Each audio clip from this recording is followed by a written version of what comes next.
Coming up at News Live at 6, the Make-A-Wish Foundation is helping children through an annual partnership.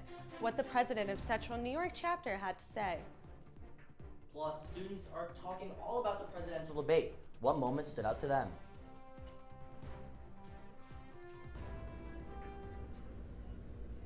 And live music comes to Westcott for the first time. News Live at 6 starts right now.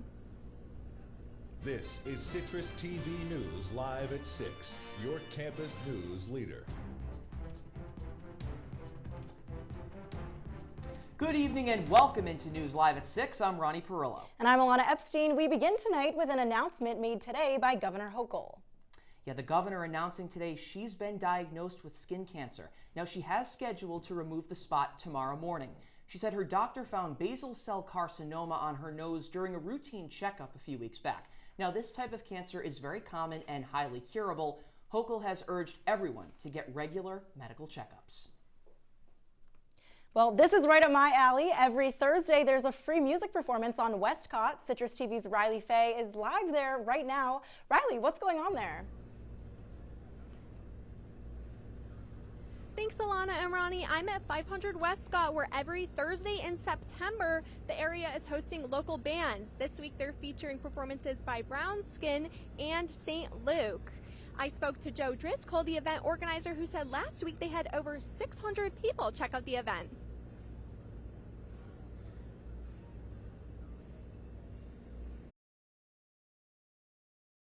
We want to build a bridge between the community, the neighborhood, and the university. You know that students are back, so this is kind of an open invite. Come down every Thursday. It's open to the public. It's free. It's all ages. It's tons of fun, and it's really a chance to get to see the community in action here on Westcott Nation. Because I was.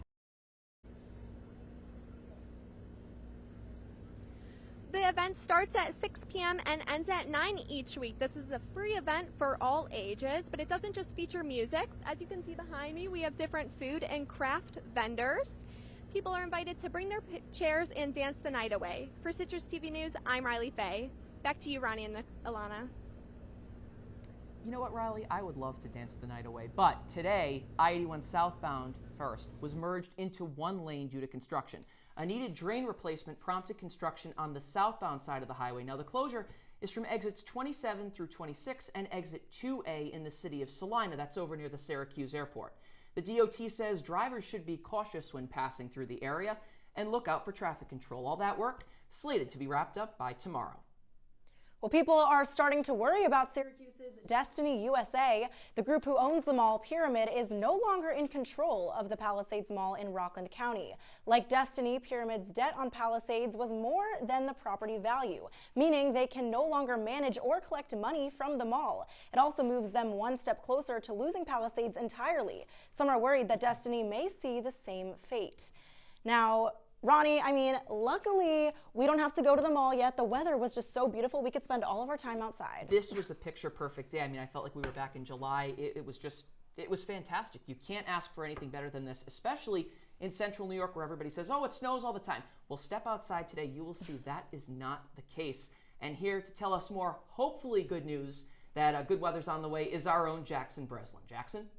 Yeah, Ronnie, it was a scorcher outside today. 85 degrees was the high. Right now it's cooled down to about 80. A little bit of cloud cover, but it feels warmer due to the humidity. Now, if we take a look at the temperatures around the region, we can see that Syracuse is the warmest at 80 degrees, and then you see a whole lot of 78s across the board. Ithaca and Fulton are a little bit warmer at 79, and Cortland is our coolest at 75. Now, it should make for a pretty nice evening just about everywhere, but let's look at tonight's forecast. It's going to drop down to about 71 degrees. It should clear up some, but it is going to be humid. So if you're going out tonight, make sure that you're dressing accordingly because it's going to be a little bit hotter, a little bit muggier than it seems. That's all I have for now. Ronnie and Ilana, I'll send it back to you. All right, Jackson, thanks so much. Well, the legal bills for former New York Governor Andrew Cuomo have cost taxpayers millions of dollars. According to data from the New York State Comptroller's Office, taxpayer dollars have been used to pay over $25 million in legal fees, more than half of which went to Cuomo and several of his legal aides. State law says that taxpayer dollars could be used for that, though, since Cuomo was governor during those lawsuits. New York State county officials are calling for Governor Hochul to sign legislation that would benefit EMS agencies. The plan includes reimbursing ambulance networks and emergency medical services for treating patients at the scene of the incident and when patients are taken to non-emergency room care facilities for treatment. Right now, EMS agencies are only reimbursed when taking a patient to a hospital emergency room. The new plan would help the agencies get back to work immediately, rather than waiting for a hospital to admit their patient. An NYPD officer has reached a nearly $200,000 settlement with the city over his use of courtesy cards. Now, what they are, they're cards given to people who want to show their support for the police, and they can help drivers avoid speeding tickets during a traffic stop. Now, last year, Officer Michael Bianchi claimed he'd been punished by his superiors for failing to honor the cards. But today, a district court in New York settled with Bianchi. Bianchi says he's worried the system rewards bad behavior on the road. He says he has no plans to honor those cards going forward. Tourism numbers in the Empire State shattered records last year. Governor Kathy Hochul says New York State welcomed over 300 million visitors in 2023, which she says led to $88 billion in direct spending and $137 billion in overall economic impact across the state. Officials are hopeful for the numbers this year as well, as fall foliage in New York often draws visitors from all around the world to all corners of the state.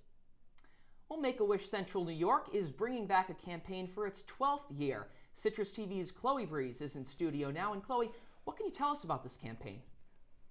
Thanks, Ronnie. Make-A-Wish Central New York is partnering with a well-known business that may be familiar to many students here on campus.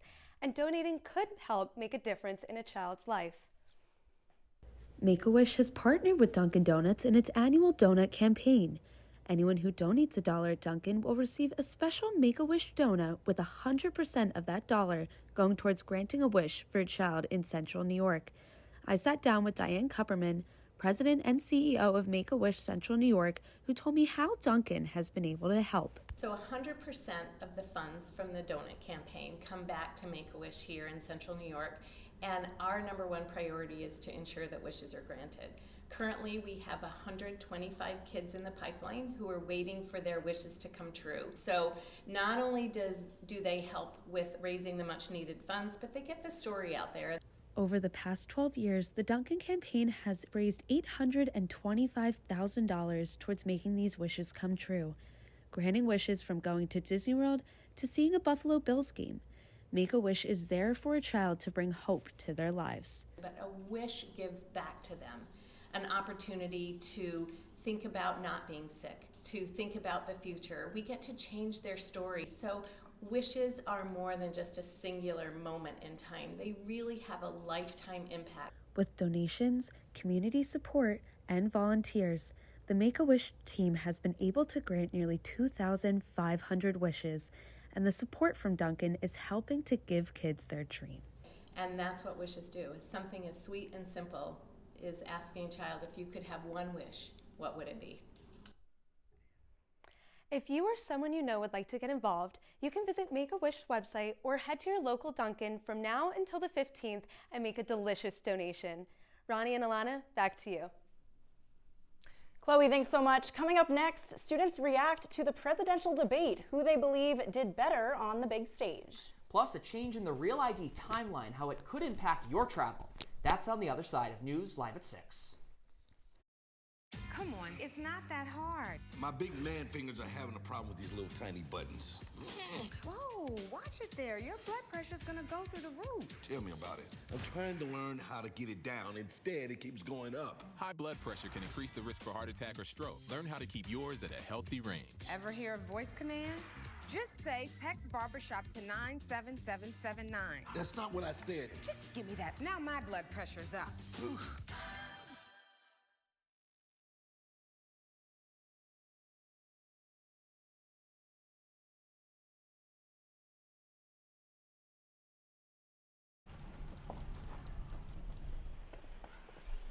Got a quarter?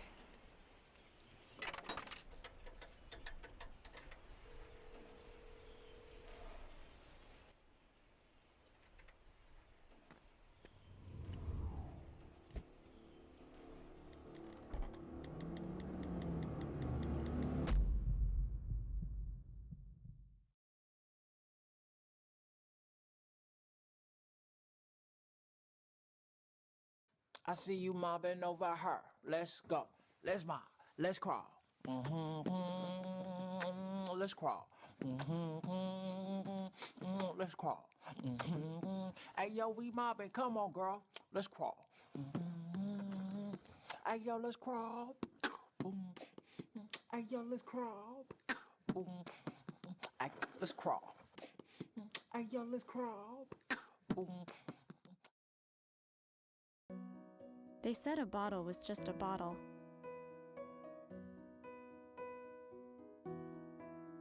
That no one would ever notice me.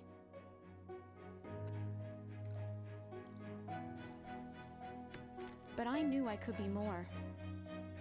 That one day, I would make people smile.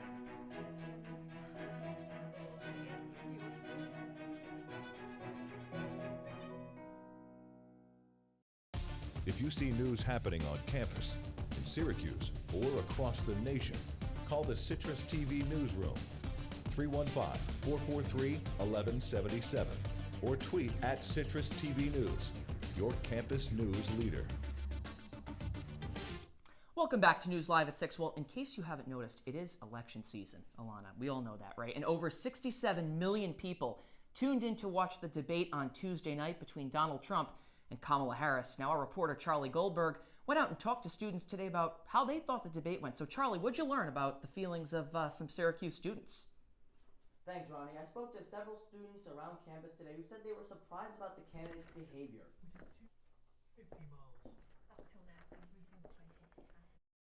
Ago, I'm sure. Did any of them change going out of it? A little bit, because I feel like certain opponents did a better job than I thought they would. I thought it was going to be a really big mess, honestly, but I think personally Kamala handled herself way more than I expected her to. Of them, like, they would just like lead their answers and kind of like steer a little bit off path, just to like, I guess like gain, you know, support for their side of what they needed. So that was pretty cool to see, like, on both sides. Like, even though I obviously know who I'm gonna vote for, like, it was just interesting to see their debate styles. Were there any crazy things that stood out to you, talking point wise, during the debate? Well, I mean, it's very easy to say, like, the mention about Springfield and the Haitian immigrants eating cats and dogs. The mention about Springfield and the Haitian immigrants eating cats and dogs. We're eating cats. We're eating dogs. When Trump said immigrants eat dogs, that was wild. Yeah. I heard about that, and me and my roommates were flabbergasted when we saw that.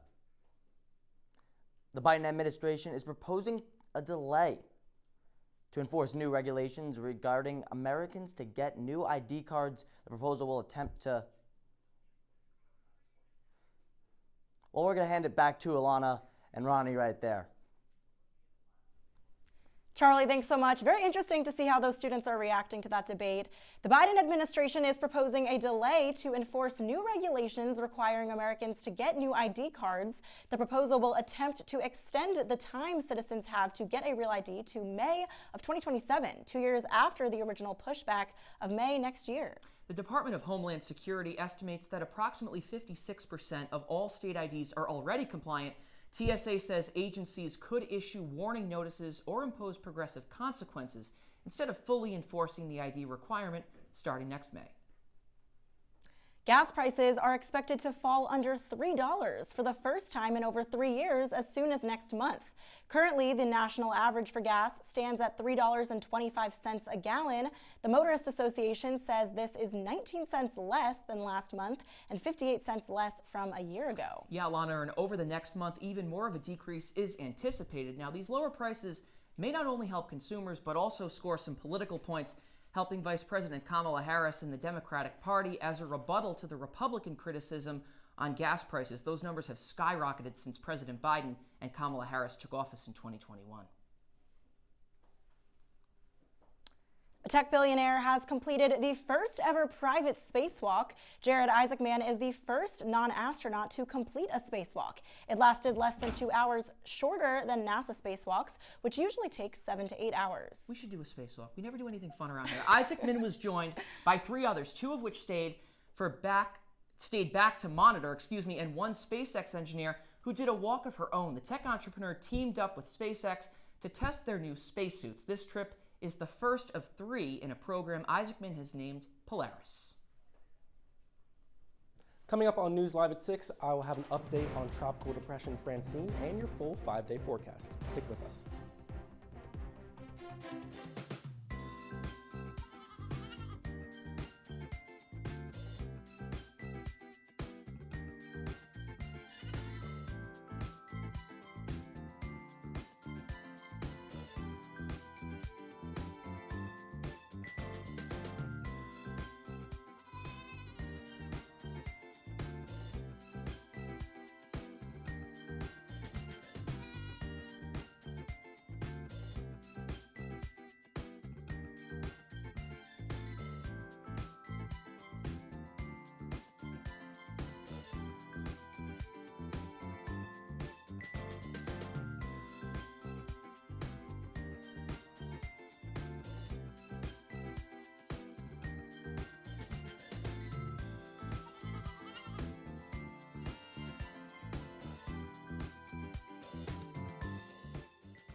Welcome to an excellent episode of Live from Studio B.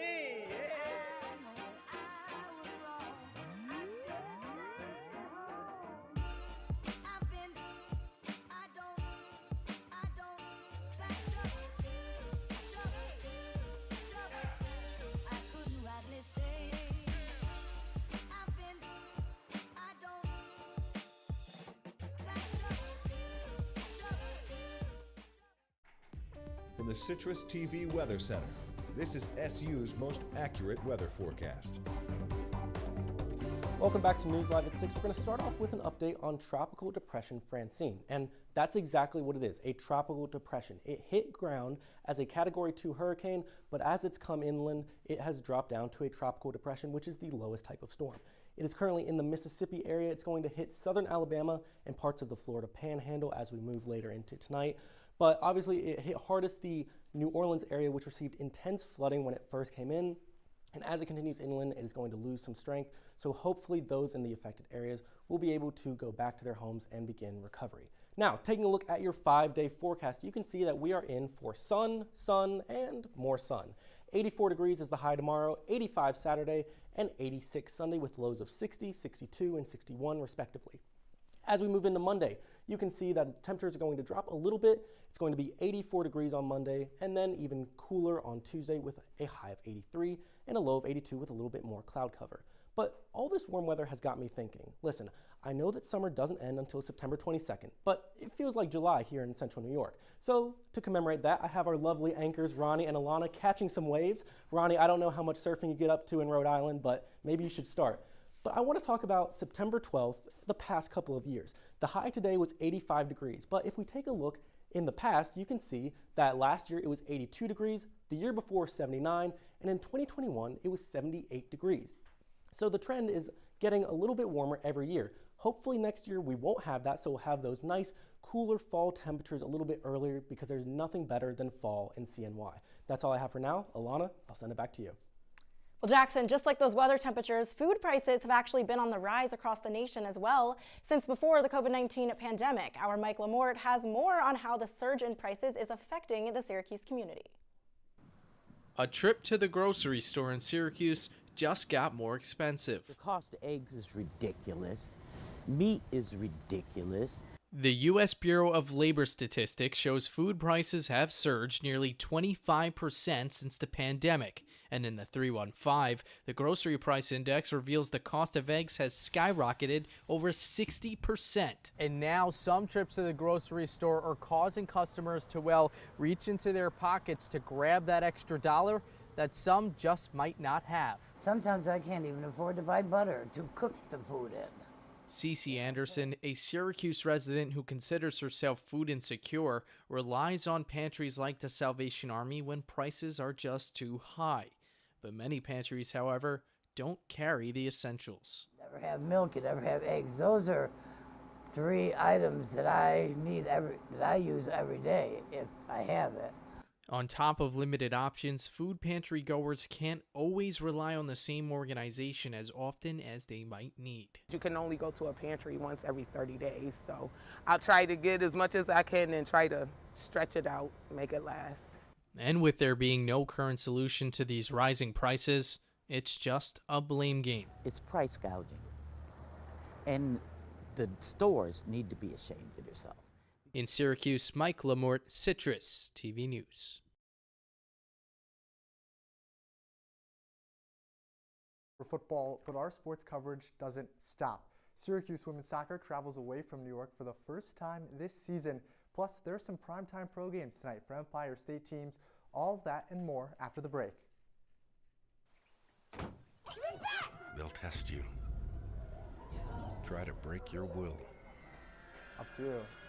But however loud the loudness gets, however many cheese NFL puffs is may the last thing I fly, talk about. We can talk about you're the Travis Kelce's driver, like a the preview of one the kicker, in right? control.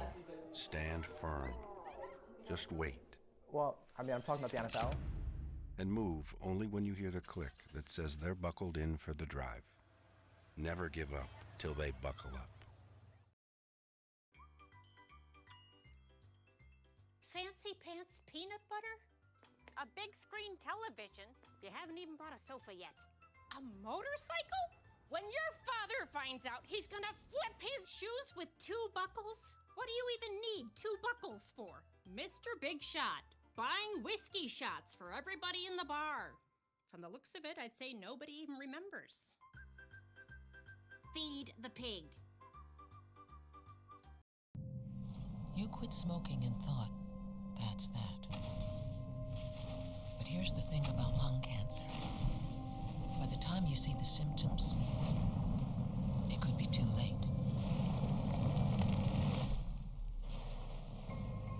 But now, there's a new scan that can detect lung cancer early, when it's more curable. If you smoked, get scanned. Talk to your doctor or learn more at savedbythescan.org. Looking for these? You drive buzzed. It could be one very expensive ride. First, you gotta make bail. Then pay me to get your car back. Your insurance premiums will go through the roof. And my legal fees just keep adding up. All told, it could end up costing you $10,000. Buzzed, busted, and broke. Because buzz driving is drunk driving. And now, your Citrus TV Sports Report. For SU women's soccer, the first 2 weeks of the year have been pretty ideal at 6-1-1. It's the Cuse's best start since 8-game start since 2016. That success can continue in its ACC opener tonight. Welcome into sports. I'm Skyler Wilkes. With conference realignment in college athletics, your favorite team might play some new opponents this season. Well, that's certainly the case for Syracuse and SMU tonight. The Orange and Mustangs meet for the first time ever down in Dallas. But like I mentioned earlier, Nikki Adams' squad is off to a great start. A big reason behind that has been the play of goalie Shea Vanderbosch. The junior leads the ACC in both saves and saves per game. It's been a team effort though. SU has allowed a goal in just 2 of its 8 matches. And while there's still a long way to go in the soccer season, MLB is entering the home stretch. A lot of people would say that playoff baseball is one of the best times in sports, so there's a lot to be excited about. Well, yesterday's matchup between the Yankees and Royals definitely felt like the postseason. Let's take a look at how that extra inning affair went down. In the Bronx, it's Juan Soto leading things off for the Yankees, but we'll get to that first. Michael Massey, a tie ball game in the 4th inning. It's the Royals who get on the board first with his 13th home run of the year. Not a great start for the Yankees. Took it to the 6th inning, and what do you know, Juan Soto, I mentioned him a little bit earlier. Well, here he is, 39th home run of the year, puts the Yankees on top 2-1 in the bottom of the 6th, but the Royals responded right back in the top of the 7th. Top of the 10th now, extra innings, a wild pitch from Jake Cousins brings home a run, so now the Royals back in front 3-2 here in extra innings. Are the Yankees done? How about pinch hitter Austin Wells? Straight off the bench, flies it to left field. It's caught, but there's a runner on third. Anthony Volpe, known for his speed, comes in to score. He slides in safely. So now we're tied, bottom of the 10th. To the 11th we go. Chance to walk it off. Jazz Chisholm grounds it to short. Bobby Witt throws it home, and it's offline. Jazz Chisholm, one of the newest Yankees, with a walk-off, and New York wins 4-3 to extend their lead in the AL East, but unfortunately for Aaron Boone and company, they don't have much time to breathe. The Yankees welcomed the Red Sox to town in one of sports' best rivalries. With under 3 weeks left in the season, New York has a game-and-a-half lead in the AL East. On the other side, Boston is 4 games back of the final wildcard spot. So, if the Sox want a chance at a 10th title, they have to turn it on. Speaking of which, Yankees star Aaron Judge has gone 15 games without a home run. The reigning MVP has never gone that long without a homer in his career. And, of course, you can't forget, the NFL is back. Week 2 begins with the Bills and Dolphins in Miami tonight. It's an early season AFC East clash, and for Buffalo, that's a good thing. The Bills have won 13 of the past 15 meetings, which includes each of the last 4. At quarterback Josh Allen, he spearheaded that dominance. Since he entered the league in 2018, the 2-time Pro Bowler is 11-2 against the Dolphins with 41 touchdown passes. Allen has also won AFC Player of the Week 5 times after playing Miami. So if the Bills want to be 2-0, you can probably expect them to rely heavily on their signal caller. Skyler, thanks so much. Well, let's talk about Syracuse football. Yeah. They have a bye week this week. How is that going to affect them? Well, I think it's a little early, right? You like to be a little more into the season, but you're well rested. 2 big wins, a ranked win last week, and for Fran Brown, you got to be feeling really good. A ranked win last week. Now you go into the bye week well rested. Your team's healthy, and now you got Stanford coming across the country. So a big opportunity for Syracuse to go 2-0 in ACC play. This guy knows what he's talking about. This has been a long time coming to us on the desk. It's about We time. will be right back with your wake up weather. I don't think that many kids in my son's school even do it. He makes fun of his friend who vapes. He would never try it. She's into soccer. She's on the honor roll. She's just not the type. No way. No way. No way. No way, my kid would never vape. Get your head out of the cloud. Today, nearly 8,000 kids will start vaping, maybe even yours. Learn about the dangers at talkaboutvaping.org.